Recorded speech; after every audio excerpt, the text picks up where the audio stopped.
This is a production of PBS Charlotte. This week on a special Carolina Impact, safeguarding our seniors. Showing you how to enjoy your golden years without the fears that come along with aging. Get on your phone, they screen shared on my phone, they went to my account and started moving money in front of my eyes. How to get better equipped so you're not ripped off by scams and hackers. Being the target of a scam and losing money or losing sensitive information is not the victim's fault. Better trained to defend and protect yourself from physical attackers. Before I started, I always thought that I would be one of those people who would just freeze in a situation like that.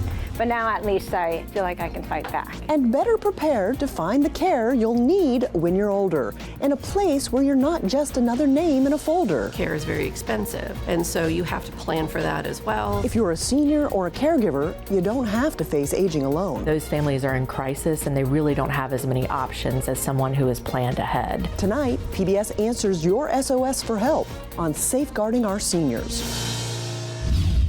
Good evening. Thanks so much for joining us for this special Carolina Impact. I'm Amy Burkett. We start with a story that a lot of seniors don't want to talk about, not even with their friends and family. Financial fraud against seniors is a billion-dollar black market business, with 100,000 FBI complaints last year, all from victims over 60 years old. But that doesn't count the scams against seniors that are never reported by victims who are embarrassed or don't know they're being scammed. Carolina Impact's Jeff Saunier and videographer Max Arnold take us inside the world of senior scams, showing how seniors can fight back against fraud. Yeah, they say age is just a number, but when scammers and hackers here in Charlotte and elsewhere get your other numbers, your social security number, your credit card number, even your phone number, well, the older you are could mean the more vulnerable you are.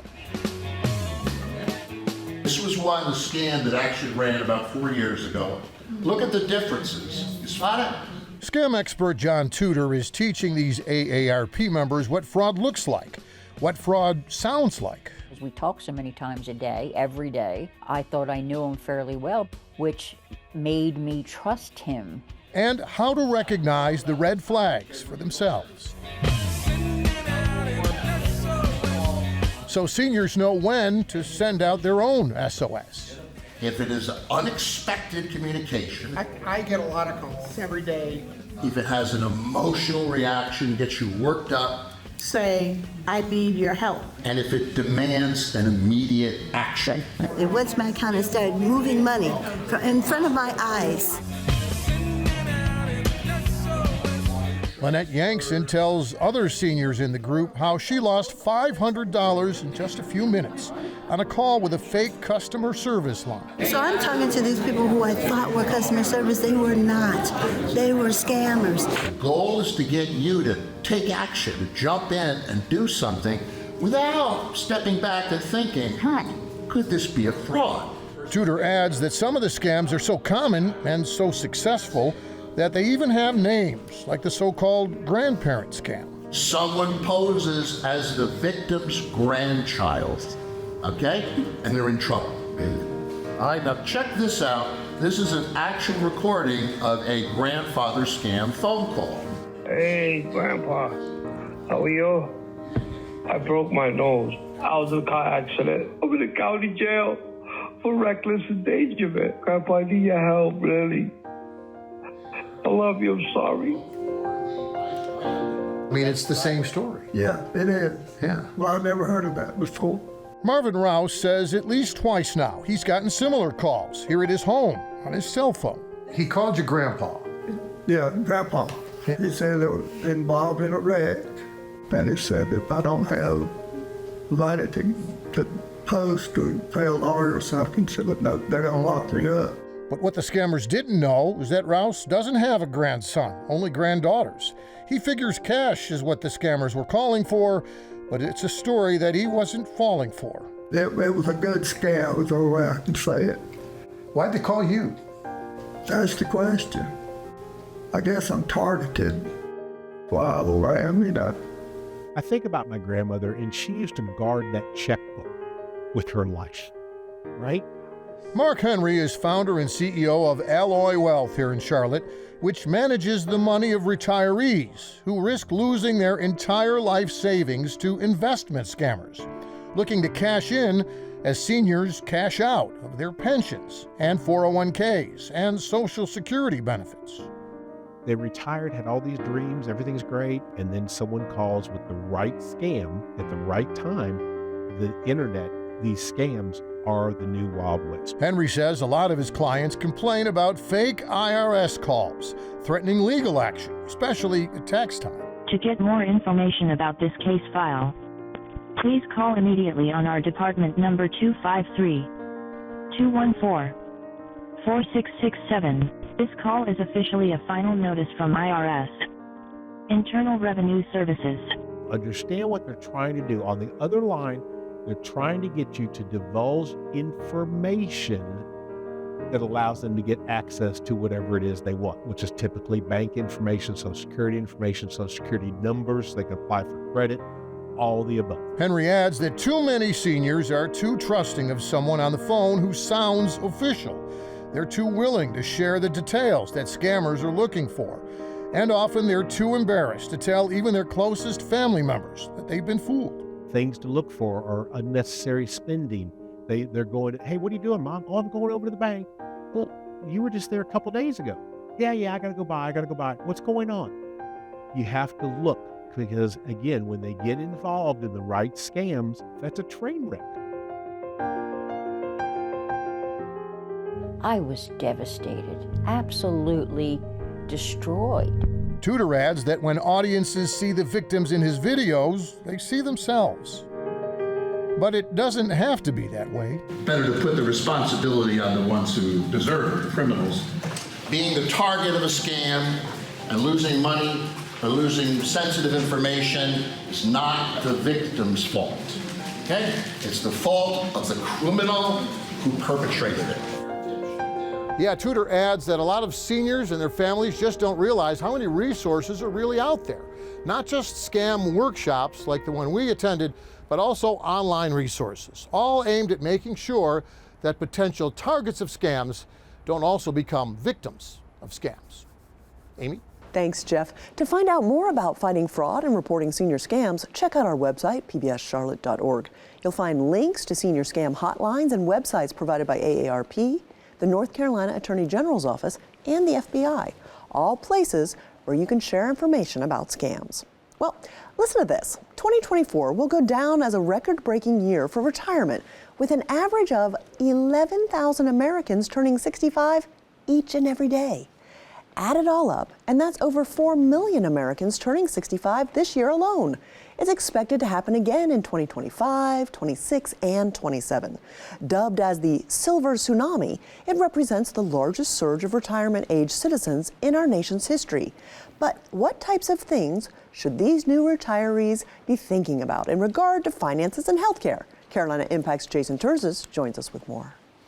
The number 65, it's a magical one of sorts, the age when Americans become eligible for Medicare. Although in North and South Carolina, the average retirement age is 63. But for many, planning out their golden years can be a little intimidating with so many things to think about and ultimately plan out. We reached out to the Charlotte Estate Planning Council asking the question, what types of measures should people be taking? And that led us to 3 experts from 3 different fields. One of the products that your financial advisor might talk to you about is a whole life policy with a long-term care rider. So it's sort of a hybrid, right? And so Attorney Nikki Applefield Engel meets with an associate to discuss life insurance. If I cash it in, how much do I get back so from all the money I put in? A lot of times nothing. If you drop that, yeah, that's the kicker. Nikki is a certified elder law attorney with the Johnston Allison Horde Group in Charlotte. It's a wonderful area of law to be in, and honestly, there are not enough of us around. What's considered elder law runs the gamut as far as the various areas of law it deals with, which can include, healthcare planning, estate planning, asset protection, guardianship, probate, trust administration. So you'd have to look at your policy, what are the benefits, and also look at your income, look at the costs of care, the average increases. Nikki's job is to help clients navigate the legal system, putting them in position to seek out benefits, discussing options, and advising clients on retirement planning. For older adults who are kind of facing the golden years, I think you have to, at the very least, have to have a foundational estate plan, which will include, of course, a will. Financial power of attorney is very crucial. Healthcare advance directives, of course, are very important. The biggest challenge facing retirees isn't necessarily having enough money for the retirement itself, but instead for potential long-term care. That's really what we help to plan for is how do we protect assets so that if a long-term care event arises, we are not having to deplete every last dime to pay for care, and we're able to leave a legacy for our family. Good job. Get up. Come on, tuck your bottom under. There you go. The average cost of assisted living is now $10,000 a month, with most people in care for an average of 3 to 5 years. Honestly, I never hear anyone say, I want to be in a nursing home, right? Everybody says, I want to age at home and I want to have care at home. And of course, that's a wonderful goal to have. But, understanding what that cost is very important too, because that can be even more than, facility care. Another thing to consider and plan for, if needed, are things like dementia and Alzheimer's. When we talk about estate planning, most people focus on, death and planning for when you pass. But just as important, or not maybe even more so, is planning for incapacity. And when we plan for incapacity, we're thinking about, powers of attorney, financial and health care. And it's not just attorneys working in this space. Jennifer Sockeye is a National Certified Care Manager and Master Guardian. She's the founder and CEO of Caregiving Corner. I started Caregiving Corner in 2005, and I started it really because I saw the need for additional advocates in the community to work with families and help them understand the long-term care system and help them really understand everything related to caregiving. And that could mean everything from connecting people to healthcare services they need, setting up doctor's appointments, medication management, and communication with other family members. Our primary role is to be an advocate for the older adult and help them live as independently as possible for as long as possible. With more and more retirees not having children in the area or having children at all, advocates like Caregiving Corner help fill in those gaps. So most of the time we are contacted by the adult children of the person who is aging. Increasingly, we're seeing that those individuals do not live in the same city as their aging parents. Increasingly, older adults are entering into aging single, maybe never married, child-free, so they don't have the typical family structure that you had a generation ago. And that's yet another reason why it's critically important to have plans in place, keep them updated, and make sure others know where to access them. Even something as simple as where the passwords are or the combination to a safety deposit box. So any number of different things that could cause a hiccup down the road after that person is gone or after they're no longer able to give you that information, any of those kinds of things that you can get out of the way ahead of time is really, really critical. The people that wait and kind of bury their head in the sand and they assume that they're never going to need care, they're never going to have to move out of their house, those are the people, unfortunately, that leave families really wondering whether or not they're doing the right thing, whether or not they're doing what their parents would have wanted them to do. And those families are in crisis and they really don't have as many options as someone who has planned ahead. In addition to legal documents like wills, trusts, and powers of attorney, is documentation of personal assets. The old adage, one man's trash is another man's treasure, really rings true in this industry. Kate Morley is an accredited member of the International Society of Appraisers and the managing director with Arcadia Art Consultants. She works with wealth managers, estate planning attorneys, and families in assessing personal property and collections. One of the things that we offer to clients, and we really recommend for clients, whether they're working with us or with someone else, is to make sure that they are seeking unbiased support. So making sure that the person who's giving the opinion isn't someone who's going to be directly benefiting from the opinion that they're providing. Okay, Jason, so I noticed a theme in your story about important documentation. How important is that? Yeah, that's the one thing that all three of our experts said. They all said the same thing in that regard.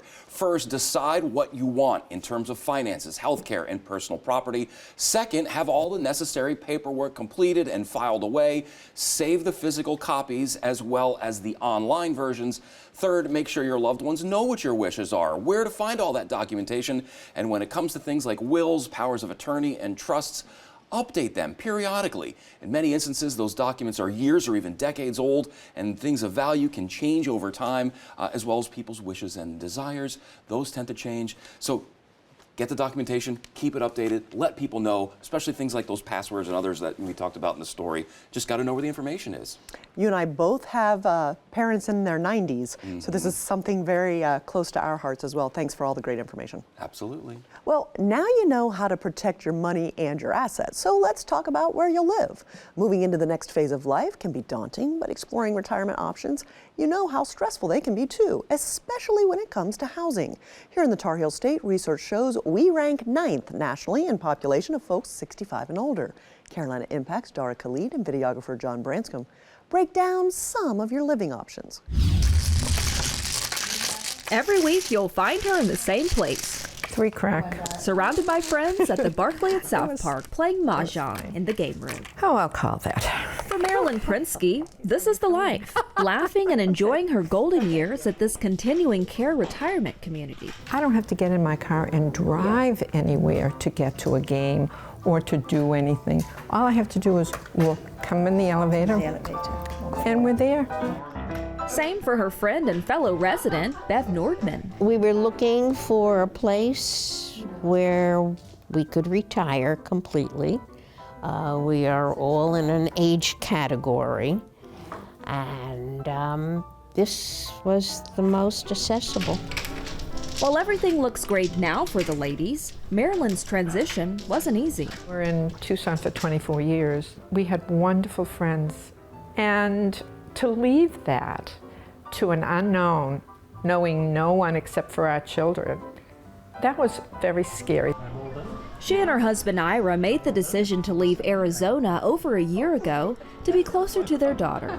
The hardest thing was knowing where all our stuff was going to go. We had a lot of stuff that I really felt I couldn't do without. Tough choices like this are only a portion of what many have to consider when they're transitioning to a new home to fit their needs. They feel that they're giving up their independence, and they feel that they're giving their those choices. Hillary Kaler, a regional ombudsman with the Centralina Area Agency on Aging, says there's also the reality of where they're going to live and how they're going to pay for it. Care is very expensive, and so you have to plan for that as well, see what else you have. If you have long-term care insurance, that may cover it. If it's your private pay funds, what your Social Security may contribute to that, your pension. Here are a few options. An assisted living facility for people who need daily care like getting dressed and preparing meals. The average monthly cost in Charlotte is around $4,200. Or a nursing home for those who need more medical care and help with activities like occupational therapy. The average monthly cost starts around $9,000, compared to memory care facilities priced around $7,000. Back at the Barclay at South Park, you'll also find continuing care. What that basically means is that we have all levels of care under one roof. So we do offer independent living, assisted living, memory support, as well as a skilled nursing rehab. Its average monthly cost starts around $6,700 and can go over $10,000. Aldersgate is another continuing care retirement community in Charlotte, with an average monthly cost between $5,500 and $12,000 for members living in the healthcare spaces. Here, you'll find 97-year-old Lucille Cole getting daily help from one of her caregivers. We're friends, and each feels free to let each other know what's bothering them or pleasing them. After a fall in 2023 that left her with a broken shoulder and cracked pelvis, her daughter tells us this home care service has been a major part of her recovery. I love you so much. It's hard to watch your parent age. It's hard to watch them come to the point of death 3 or 4 times in a 2-year period and still have them on the other end. And I credit the care, the caregiving. Regardless of where you live, experts say it's important to fully understand what you're getting into. Lanita, I'm going to take you into our model 2-bedroom, 2-bath. The first step is go out and visit. Understand different financial models. They're not all the same. Senior living communities have non-entrance fee rental models like what we are. Which means they don't collect your nest egg. Instead, you sign a 13-month lease and there's a monthly service fee. There are entrance fee models, there are equity models. Each one has its kind of own financial arrangement. The entrance model fee requires you to pay an upfront fee once, and according to AARP, the average price is around $402,000. The equity model means you own your place and are able to resell it. It's not a matter of, what's good, bad, right, or wrong. They're all just so different. So you really have to go out and educate yourself to understand what the benefits are to each type and see what the best fit is for you. It's also important to tell your family sooner rather than later what your desired living plans are for the future, so that when it's your time to transition like Marilyn, there's less confusion and you have more control. For Carolina Impact, I'm Dara Khalid. Thank you, Dara. Most assisted living communities require people to be at least 55 years old to move in. However, experts tell us there's no exact age to begin the process. They recommend starting before an emergency happens because we all know we make our best decisions when we're not stressed. Wrapping up tonight's special. According to the Centers for Disease Control, as the number of Americans 60 and older rises, the rate of violence against them is rising even faster. It estimates that the rate of non-deadly assaults against men 60 and older may have increased by as much as 75% from 2002 to 2022. The rate of assaults for women of that age rose by more than 35%. This means for many Americans, the golden years aren't so golden when you have to defend yourself. It's also led to an uptick in the number of seniors wanting to learn how to protect themselves. Carolina Impact's Beatrice Thompson and videographer Russ Hunsinger take a closer look. At first glance, you might think it's just another group of so-called gym rats working on their muscles, doing reps. On 3. Woo! But look closely. Many are in their older years, what the world terms seniors. Let's go, let's go! But they are not here just to pump iron. They're here to make sure their bodies are prepared if they're ever victims of an attacker. I've been a victim of gun violence. And so knowing immediately, oh God, this is real. Like, this is the real deal.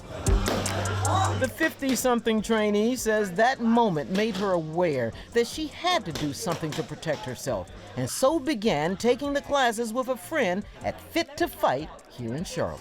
You can continue to be a victim and live in that victimhood, or you can learn skill sets to get out of that. Be aware of who's around you, switch! I wanted something that was a little more geared towards what I would say is realistic self-defense and things for people of all ages. Hip and shoulder go first. Ryan Hoover has worked with his clients for more than a decade.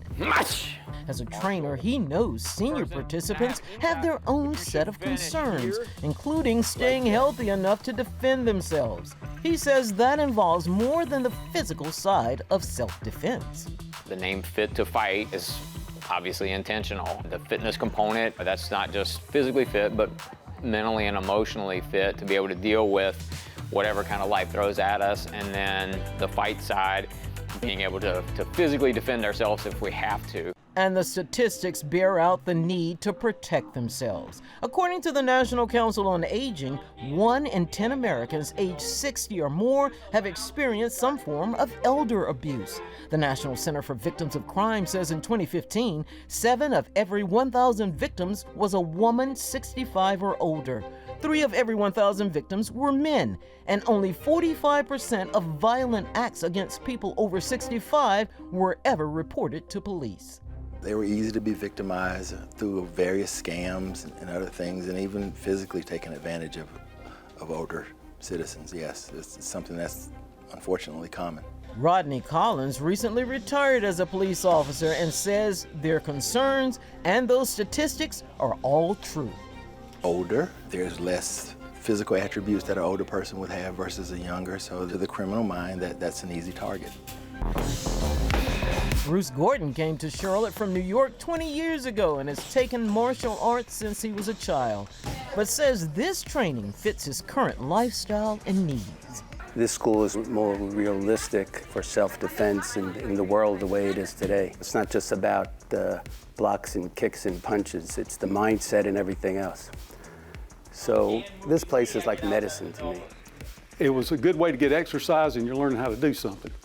So that's what I was in for it for. The 76-year-old Gastonian has been doing this for more than a decade, not only increasing his mobility, but learning how to defend himself and his wife.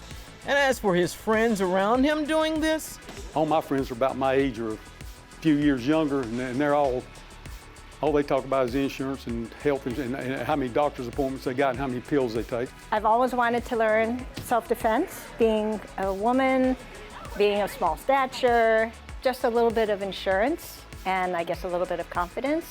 Cindy Schaefer moved to Charlotte from Pennsylvania 3 years ago. With age 60 coming up, she made her decision to increase her self-defense skills. Before I started, I always thought that I would be one of those people who would just freeze in a situation like that. But now at least I feel like I can fight back. Hoover sees the growth in his students and says each one moves at their own level. He also sees when they make a personal breakthrough. That had things in their lives that happened to them, and they're going to show up here and they're going to leave here feeling better about themselves, and they're going to feel stronger and more healthy.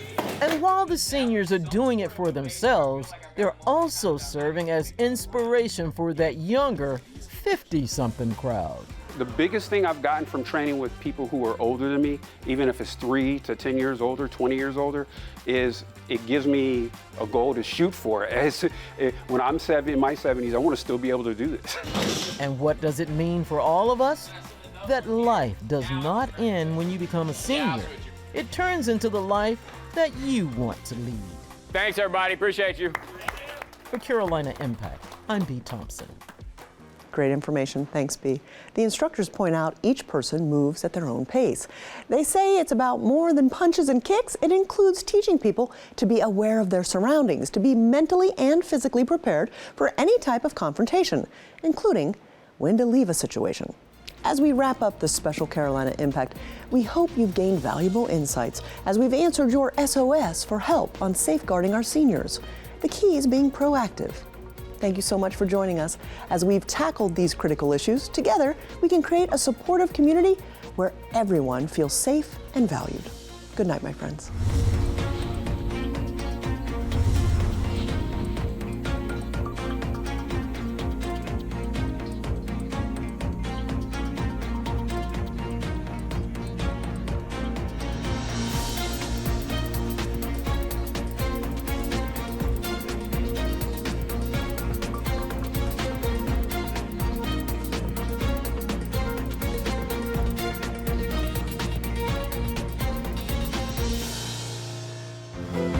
This is a production of PBS Charlotte.